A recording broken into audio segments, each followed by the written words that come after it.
Esta es la foto que nos enseña nuestra querida amiga Gloria Álvarez, ¿vale? La veis aquí. Esto se supone que es del Gulag de Ucrania, porque, claro, según Gloria Álvarez, solo había un Gulag.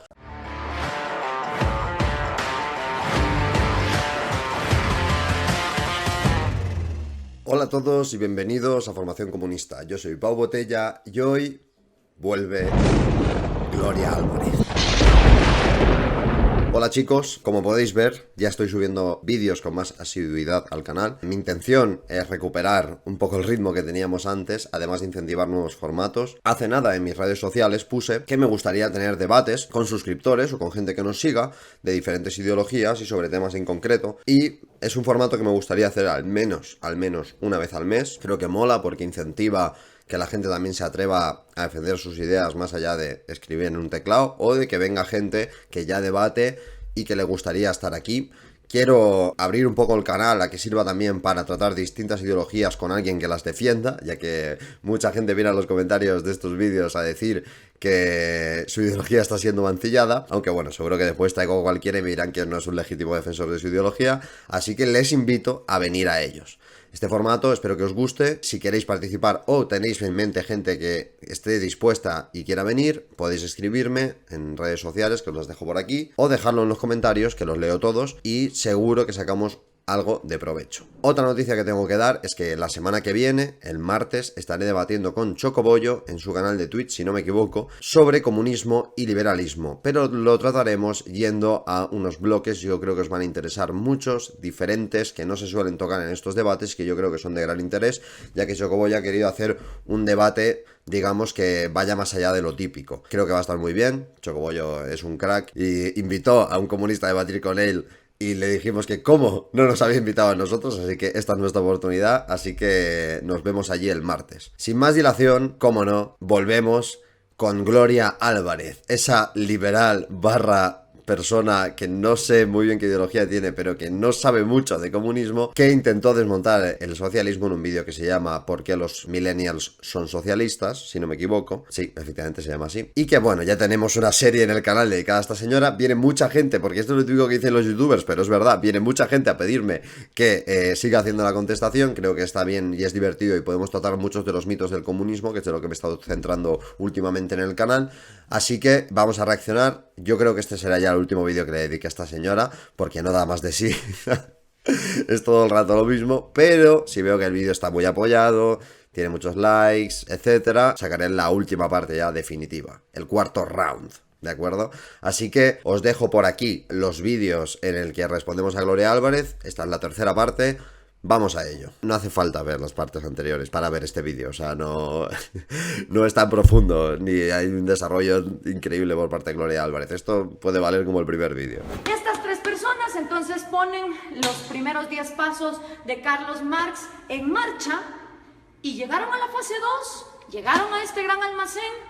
Realmente no. Ni se abolió la propiedad privada, ni se abolió el dinero, y el Estado, en lugar de aniquilarse, se fue volviendo más y más grande hasta volverse totalitario. Esta es una de las cuestiones más repetidas por muchos liberales, que es la cuestión de la no desaparición del Estado. Bueno, realmente la repiten liberales, anarquistas, gente de muchas distintas ideologías que acusan al comunismo de no haber llegado al objetivo que tenía. Por un lado hay que decir que la desaparición del Estado tiene que ver con la desaparición de clases. Esa es la raíz del análisis marxista, que yo creía que Gloria conocía, pero al parecer no. Para que desaparezca el Estado, las clases tienen que desaparecer, la lucha de clases tiene que desaparecer, y creo que en los intentos de invasión y los espionajes y los sabotajes en los años 30, sumado al inicio de la Segunda Guerra Mundial, deja mucho que desear en lo que se refiere a que desaparezca la lucha de clases. La desaparición del Estado tiene que ver con la desaparición del peligro de la contrarrevolución, con el avance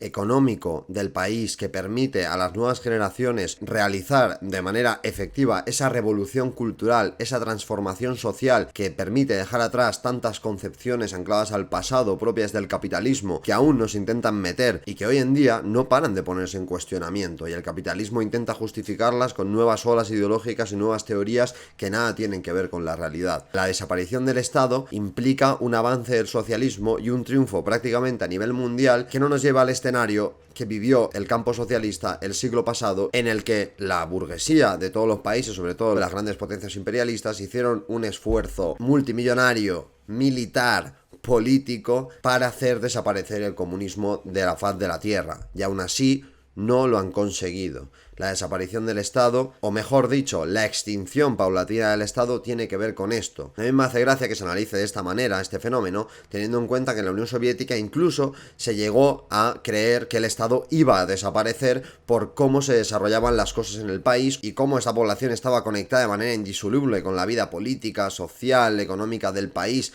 a nivel de participación. Hubo incluso teorías de este tipo, y también ante los problemas de la burocratización del Estado, del enquistamiento de personas en puestos de poder, de la desaparición del papel de guía del partido en algunas zonas o sectores del país, hubo una parte del partido bastante predominante, liderada por Stalin y también por personas como Beria, que luchaban por la democratización del Estado, por devolver al partido su papel de guía, de vanguardia, y eliminar a todos los corruptos que en nombre del socialismo se estaban aprovechando de la gente y de un poder surgido de un proceso revolucionario que a veces se nos olvida, para así acabar con esos problemas que sin duda acabaron desarrollándose en algo mucho peor, como fue el 20 Congreso, el golpe de estado de Khrushchev, etcétera, etcétera. Aún así, se está intentando descalificar al socialismo como si la lucha, por ejemplo, de la imposición del Estado liberal y el desarrollo del capitalismo en su máxima expresión no hubiera sido una lucha que hubiera tenido avances y retrocesos. El socialismo demostró tener capacidad suficiente para sobreponerse al capitalismo y fue derrotado por este, al igual que el capitalismo también tuvo que librar numerosas batallas de diversas formas y a través de mil y una corrientes para conseguir imponerse al feudalismo, y hasta que no llegó la revolución industrial, el avance real de las fuerzas productivas que favorecían a la burguesía, y esta clase no maduró también a nivel histórico como la clase que sería hegemónica en la lucha por acabar con el antiguo régimen y los resquicios del feudalismo, tampoco se puede hablar del socialismo como algo que solo tenga un intento válido, como si fuera un rasca y gana, y hubiera que desecharlo ante cualquier tipo de error. Es absurdo. Me hace gracia también cuando hablan de la fortificación del Estado, de lo terrible que es el Estado. Sin el Estado, sin el genocidio, sin el colonialismo, sin todas las políticas imperialistas, proteccionistas, sin la invasión de países, sin la acumulación originaria que significó la expropiación de millones de campesinos y la creación de ejércitos industriales a través de la guerra, del esclavismo, etcétera, etcétera, sin todo esto el capitalismo no habría triunfado. Sin esa intervención sanguinaria y de la que ya no hablan los capitalistas porque ahora les viene mejor hablar de libertad. No cuela, señores, no cuela. ¿Y entonces qué pasó? En toda Unión Soviética se desplegaron los gulags. Cada uno de esos puntitos rojos que ustedes ven ahí son los gulags, los campos forzados de trabajo. Claro, desgraciadamente en esa época no había Twitter, no había Facebook, no había Instagram, entonces era muy difícil tener récords de las atrocidades y las violaciones a los derechos humanos que se daban en estos campos de concentración en condiciones de temperatura bastante salvajes. No voy a desarrollar más el tema de los gulags, de lo que ya lo hemos hecho. Tenéis un vídeo por aquí de Roberto desmontando mitos sobre Stalin donde también habla de los gulags, pero hay una cosa que esta señora no entiende. En primer lugar, nadie, ningún historiador serio puede comparar los campos de exterminio nazi con los campos de trabajo que eran los gulags. Los gulags formaban parte del sistema penitenciario, efectivamente incorporaban trabajos para que los presos aportasen a la construcción del país y sí, haciendo trabajos duros, pero también me hace gracia esto porque en primer lugar se olvida una cosa, y es que los trabajadores en los gulags paulatinamente fueron obteniendo mejores condiciones de trabajo, hasta el punto que llegaron a tener jornadas de 8 horas, algo que llegó a ser incluso envidiable para trabajadores en pleno proceso de industrialización, por ejemplo, de muchos países del mundo, o teniendo en cuenta también que aún existía el esclavismo en potencias industriales que se suponía que eran la referencia de la democracia o resquicios del mismo. Por otro lado, los gulags eran un sistema de reinserción social, del cual cada año salían miles y miles de personas en condiciones dignas para incorporarse a la sociedad, con trabajo y con un futuro asegurado. Cuando se desclasificaron los archivos secretos de la Unión Soviética, se descubrió que los números inventados sobre el número de personas que había ido al Gulag eran totalmente falsos, siendo al lado de lo que habían dicho incluso la CIA con documentos más certeros, algo ridículamente pequeño. Aparte, hay que tener en cuenta el porcentaje de personas que iban al Gulag española por razones políticas, que siempre fue un porcentaje en minoría y que solo escaló a porcentajes como del 30% en situaciones de guerra, que habrá que recordarle a la señora Gloria Álvarez qué hacían los países en esa época cuando había una guerra, o incluso qué hacen hoy en día los países cuando hay una guerra con la población civil. El sistema del Gulag demostró ser uno de los sistemas penitenciarios más funcionales y a la vez incluso respetuosos con el preso en comparación a lo que hacían las potencias imperialistas, como Francia, que mandaba gente a una isla para morir por inanición o por enfermedades, como el colonialismo inglés, francés o estadounidense. Es absurdo hablar en estos términos del Gulag, que además había muchísimos tipos de Gulag, de todos esos puntitos que saca Gloria Álvarez, y la mayoría de ellos eran Gulags destinados a la reinserción directa de la población, en los que solo se pasaban unos meses o a lo sumo unos años y se cumplía condena por delitos reales, delitos comunes que están condenados en todos los países del mundo. Los Gulags más extremos, donde sí se dio casos de muertes más extendidos, fueron los Gulags donde se mandaban a los soldados nazis en plena guerra, donde no había recursos ni para el frente. Incluso a esos soldados nazis,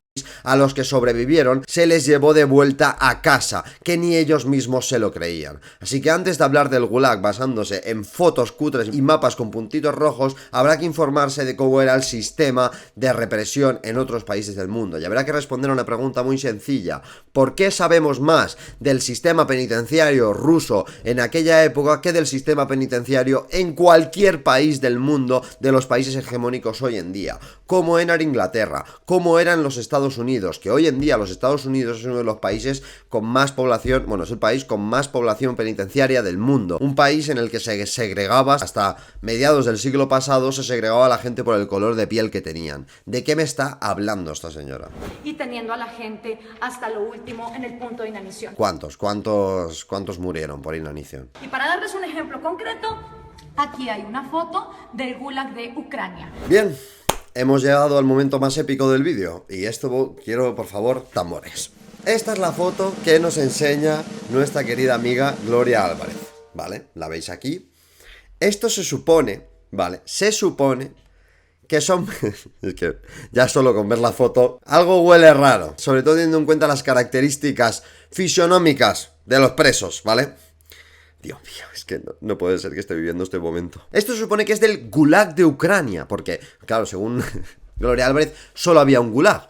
Pero en realidad Gloria, que no sabe ni ser anticomunista, no se da cuenta de que esta foto no se utiliza para un gulag en Ucrania, se utiliza para hablar de las hambrunas en Ucrania relacionadas con el famoso Holodomor, una farsa histórica que ningún historiador serio utiliza ya, lo cual desmontamos ya en el vídeo de Grover Fur del canal de Roberto Vaquero, que lo dejo por aquí, que está muy bien y lo explica detalladamente. En Rusia en aquella época y en todo el mundo, pero en Rusia también en particular, había muchas hambrunas, cada 3 años más o menos era el ciclo. Ese año no solo hubo una hambruna en Ucrania, sino que hubo una hambruna en toda Rusia. Todos los historiadores que se han metido a estudiar este fenómeno coinciden en una cosa: fue por razones climáticas. Había hambrunas en todo el mundo, en Rusia también, y estaban muy relacionadas con el clima. ¿Cuál fue la medida política y económica que permitió acabar con las hambrunas en la Unión Soviética? La colectivización. La colectivización del campo, a la que le echan la culpa de las hambrunas con las que se acabó definitivamente en Rusia. Teniendo en cuenta este factor, ya esta foto empieza a ser un poco sospechosa, porque aunque sí hubo hambrunas y hay imágenes de ello, hay que tener en cuenta que la propaganda que se utilizó contra los soviéticos en aquella época con el Holodomor fue una propaganda que venía de los nazis, en la que se utilizaban incluso cifras como 7 millones para sobrepasar la cifra de los 6 millones de los que se les acusaba a los nazis. Es curioso, porque muchas de las imágenes que se utilizaban para criminalizar el Holodomor eran imágenes de otras épocas y de otras situaciones de hambruna. ¿Y qué es lo más gracioso de todo esto? Que esta foto,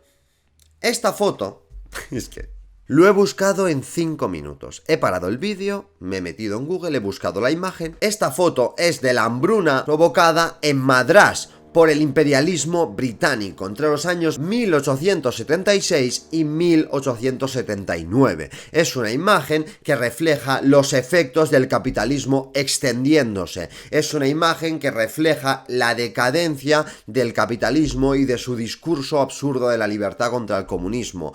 Es lo más ridículo que me ha tocado vivir, que es que por hacer populismo barato tienes que utilizar fotos que te dejan mal a ti y que dejan muy bien al comunismo. Que era una parte fundamental para el sustento económico del Imperio Soviético, ya que producía 80% del carbón, 85% del hierro y el 70% de los metales. ¿No les suena familiar Venezuela? O sea, no sabía yo que en Venezuela había campos de concentración. De repente, no tengo nada a favor de Venezuela. Es un estado fallido, el socialismo del siglo XXI es una manera nueva de llamar al capitalismo de estado, son unos contrarrevolucionarios, pero está comparando la dependencia de la venta del petróleo de Venezuela con una supuesta hambruna que mató a millones de personas porque producían carbón.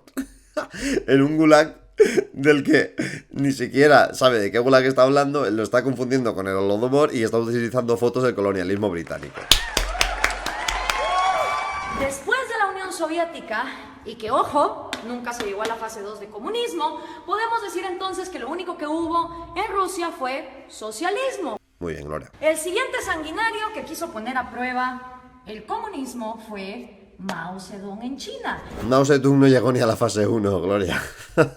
Mao Zedong se inventó el socialismo por la vía china, que era capitalismo también. No hubo una expropiación de los medios de producción ni un proceso de socialización de los mismos, ni siquiera se llegó a la fase 1. Se hizo un proceso de liberación del imperialismo japonés, se restableció el país supuestamente en base a las ideas socialistas, pero realmente la burguesía nacional adquirió un poder brutal, tanto en el Estado como en el propio partido, que el propio Mao lo reconoce, y lo que se desarrolló fue un capitalismo desde el Estado. En 1948 entra el Ejército Rojo y Mao hace su propio experimento, con 2 atrocidades que aniquilaron a más de 60 millones de personas. Los datos. Que fueron el gran salto adelante y la revolución cultural. 2 momentos históricos que me parecen una muestra de la decadencia en China, que no son ningún ejemplo revolucionario, y no lo digo porque hubiera tropecientos muertos porque se inventan la mitad, sino porque su esencia era contrarrevolucionaria. Ambos sirvieron para destruir toda posibilidad de socialismo en China e incluso supusieron la purga de cuadros marxistas-leninistas que denunciaban el carácter burgués del maoísmo y de la gente que seguía a Mao y al Partido Comunista.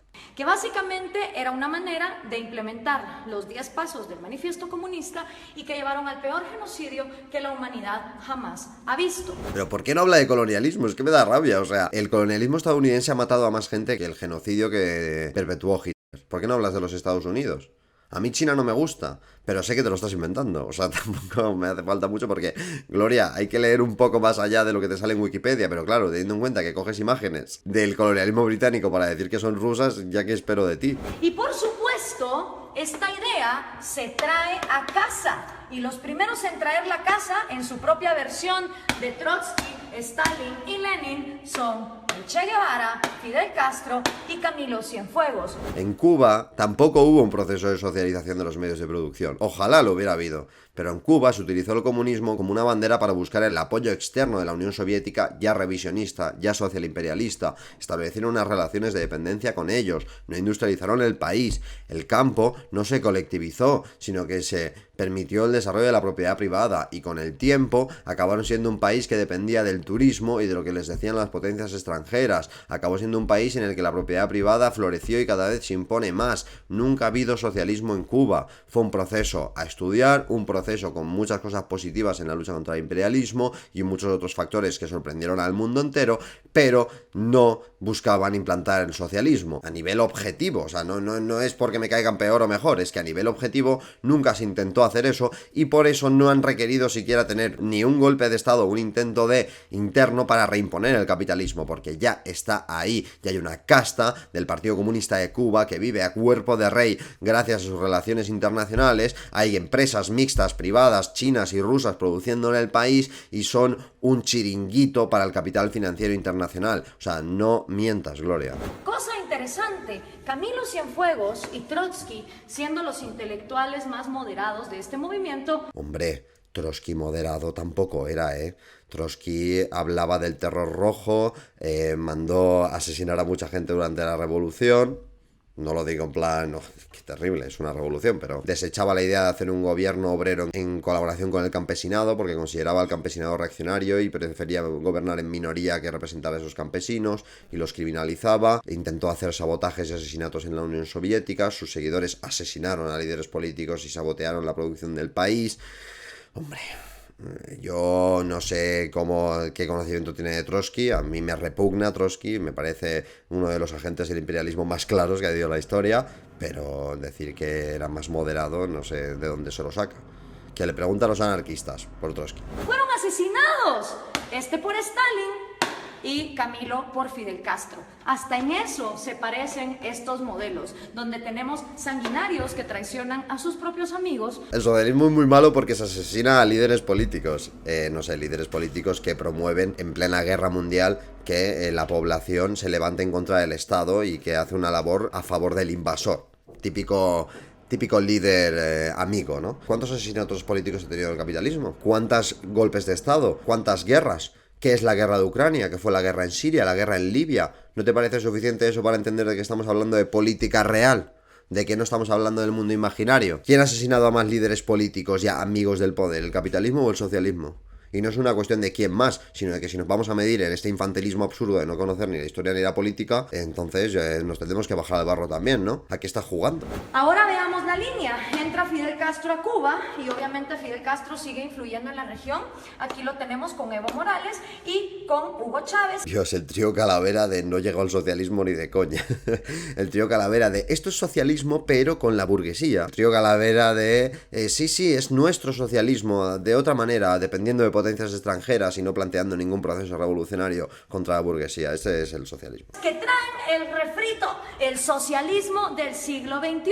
La misma idea, los mismos 10 pasos, la misma utopía. No son los mismos, ni siquiera son los mismos pasos, ni tienen la misma utopía. Para ellos el objetivo es reformar el capitalismo. Lo que pasa es que a ti lo que te molesta es que se expulsara la influencia de los Estados Unidos, que por cierto volvió con el tiempo, porque aún no estaban China y Rusia para ocupar ese papel de potencia imperialista que les convirtieron en sus perros de presa. Siguió a acabar con parte del colonialismo estadounidense en estos países. Deja de llorar, Gloria, por favor. Llegar al gran almacén, donde hasta el talentoso iba a renunciar por el mediocre. Y esto se sigue pasando. Eso pasa en el capitalismo, es lo que promueve el capitalismo. Que vivas de no trabajar, que vivas de no esforzarte nada, que vivas de la renta. Eso es lo que promueve el capitalismo. Que aunque seas un mediocre, que si eres de familia rica tengas 50 oportunidades de arruinarte y triunfar en comparación a un obrero que no tiene nada, solo tiene su fuerza de trabajo, se esfuerza todos los días en ser mejor y acaba en la miseria igual. Deja de mentir, Gloria, el capitalismo promueve el parasitismo. No voy a decir que tú eres el mejor ejemplo de ello porque no sé qué haces con tu vida, pero toda la filosofía que se nos vende a nivel general es esa, y es lo que se promueve desde el capitalismo. No hubo mayor ejemplo de lucha contra la vagancia, contra la visión pasiva del trabajo y de dejar que otros lo hagan que el socialismo. El socialismo puso en primer plano el sacrificio por la colectividad y demostró que la sociedad era capaz de organizarse de una manera distinta, en base a unos valores distintos y claramente superiores a la decadencia capitalista que aún dura hasta estos días. Aquí está Hugo Chávez, con Kirchner, Néstor Kirchner y con Lula da Silva. Ay madre, el equipo definitivo. No puedo, tío, con los reformistas de pega, tío. Los Kirchner, que son unos corruptos que no saben ni definir la palabra socialismo, que se llaman peronistas por llamarse algo, cuando el peronismo es lo peor que se me ocurre que le ha pasado al movimiento comunista en Argentina, sin tener en cuenta todo el posmodernismo de ahora, y que son una familia de empresarios y de sinvergüenzas que se aprovechan de la ilusión de la gente por cambiar las cosas, de verdad. Y por supuesto sus nuevos reciclados, Dilma Rousseff, que acaba de ser destituida, Mujica, Cristina Kirchner con Hugo Chávez. Ay, Mujica. Ese ex guerrillero que pasó a la política real y que lideró el Frente Amplio para privatizar distintos sectores del país, para seguir defendiendo a la burguesía uruguaya, para desmovilizar a todo el movimiento revolucionario en Uruguay y aplastarlos, devolviendo la confianza de la gente en el Estado burgués, un revolucionario de tomo y lomo. Mira cómo está Uruguay, está increíble, ¿eh? No ha parado de nacionalizar, incluso socializar, se ha expropiado empresas, se han puesto en primer plano las necesidades soberanas del país, sí, todo el rato. Si podemos ver, la línea es directa. La las ideas son las mismas. Pero ¿cómo van a ser las mismas? ¿Cómo vas a comparar lo que pasó en la Unión Soviética hasta la muerte de Stalin con lo que ha pasado en Uruguay o en Venezuela, que son una farsa, que es lo más cutre que he visto en mi vida? Por favor. ¿Vas a comparar el proceso de socialización de los medios de producción en la URSS, del proceso revolucionario basado en los soviets, en el poder popular, el papel del Partido Comunista como un guía y un jefe político de la clase obrera, la lucha contra el imperialismo, la solidaridad internacional, la lucha por la revolución mundial? ¿Cómo vas a comparar eso con la cutrez del socialismo del siglo XXI, que ha sido pasar el poder de manos de una burguesía a otra, de convertirse en los mejores amigos de Estados Unidos, ahora ser los mejores amigos de China y Rusia, que solo buscan ganancias, donde predomina la propiedad privada de los medios de producción, donde las empresas hacen lo que quieren, donde de verdad no hay ni un solo rasgo de socialismo, solo hay intervención estatal a favor de los mismos o de nuevas castas que hablan en nombre del pueblo? No es comparable, no es comparable. Es la misma receta y el resultado es el mismo. El mismo resultado en la Unión Soviética, donde se colectivizó el campo, se industrializó el país. Es que de verdad, es que estoy flipando. ¿Dónde? ¿Dónde se planificaba la economía? ¿Dónde coño se planifica la economía en el socialismo del siglo XXI? En la cabeza de Maduro. No, vamos a quitarle ceros al Bolívar para que no se note tanto que somos un fracaso de país, por favor. Vas a comparar. Entonces, ¿por qué los millennials insisten en ser socialistas? No me cabe la menor duda que es porque no conocen su historia, no tienen idea de lo que significa el socialismo, ni tampoco tienen idea de que el comunismo llega hasta una fase 2 que nunca antes se ha dado. Tú sí lo sabes, Gloria. Tú estás muy formada en este tema y por eso estamos aquí escuchándote pacientemente. Veamos algunos resultados por acá.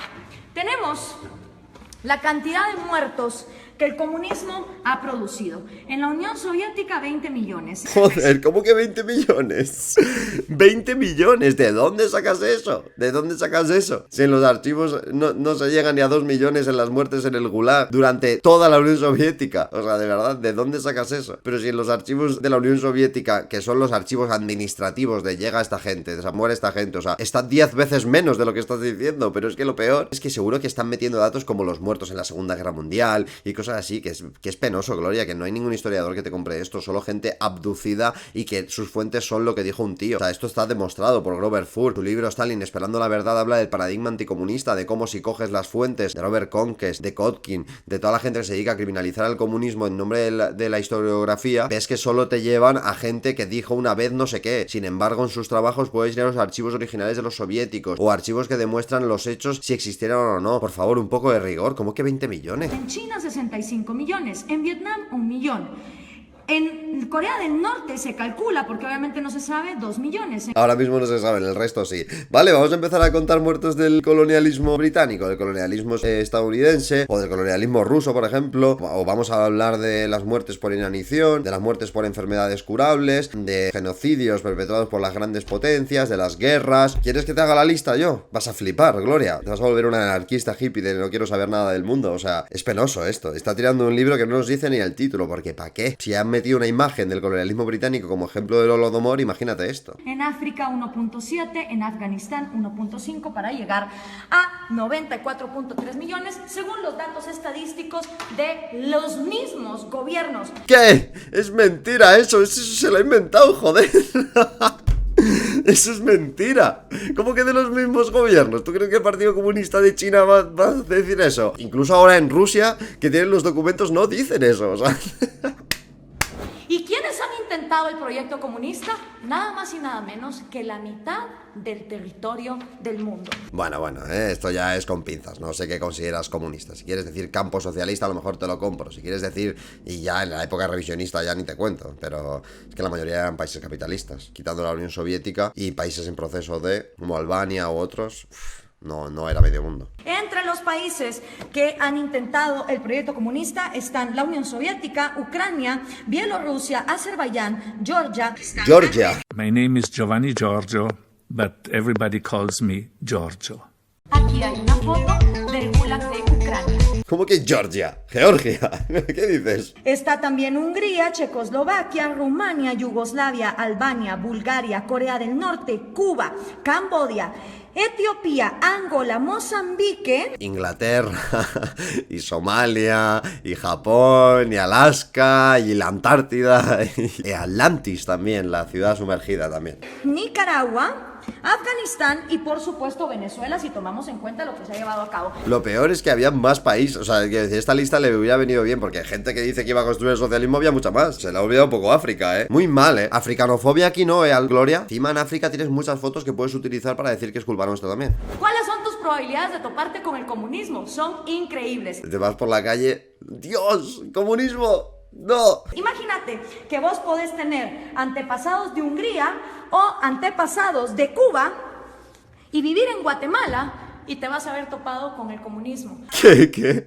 O sea, ¿pero qué está diciendo? Que hay familiares tuyos que pueden haber vivido el comunismo. ¿Y eso qué significa? O sea, quiere decir, aparte de que no, porque la mitad de países que está diciendo ni siquiera llegaron a una fase inicial de nada. O sea, es que no querían conquistar el socialismo. Aparte de eso, ¿qué importa que tú tengas familiares que hayan podido vivir eso? O sea, vas a comparar cómo se vivía la Unión Soviética en los años 50 o en los años 30, en cómo se vivía en la mayoría de países del mundo, que estaba por encima de la media mundial en casi todos los indicadores: mortalidad infantil, esperanza de vida, índice de desarrollo humano, PIB per cápita adaptado a los precios del país en comparación a otros, que hay muchas cosas, gesta de calorías por parte de la población, camas por habitante, médicos por habitante, metros cuadrados por habitante para una vivienda que no superaba un porcentaje ínfimo del salario. Tío, es ridículo, estoy flipando. Las probabilidades de que un ser humano se haya topado con el comunismo, una historia comunista, son de 1 en 2. Y de que hayan sufrido el colonialismo en África, en Asia, o en el sur de América, o en el centro de América, ¿qué porcentaje es? ¿Es más de la mitad ya? ¿Y qué significa esto? Es que no entiendo el marco de esto. La mitad del territorio de la humanidad